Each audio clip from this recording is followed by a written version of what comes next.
نبی پاک صلی اللہ علیہ وسلم نے جب دیکھا نا کہ وہ تو جنگ کے لیے آن پہنچے ہیں تو حضور نے صحابہ سے مشورہ کیا، لیکن حضور نے بھی صحابہ سے پوچھا بھائی وہ تو لڑنے آ گئے ہیں، اب کیا کرنا ہے؟ تو حضرت صدیق اکبر کہنے لگے حضور کرنا وہ ہے جو آپ نے فرمانا۔ حضرت عمر کہنے لگے حضور تلواروں کو تو زنگ لگ گیا ہے، اور جناب علی شیر خدا مولا کائنات فرمانے لگے حضور علی اور تلوار یہ تو رشتہ ہی بڑا پرانا ہے، یاری کریں۔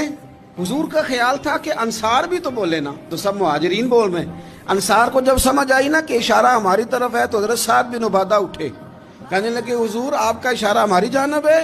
فرمایا ہاں۔ وہ بیٹھے تو حضرت مقداد اٹھے اور کمال کر دی، کہنے لگے یا رسول اللہ آپ ہم سے ارادہ پوچھ رہے ہیں؟ ہم کوئی حضرت موسیٰ کی قوم ہے جو اپنے نبی سے کہہ دیں گے آپ لڑیں اور آپ کا خدا لڑے؟ سونیا ہم آپ کے ساتھ لڑیں گے اور آپ کے قدموں پہ جانیں بھی قربان کریں۔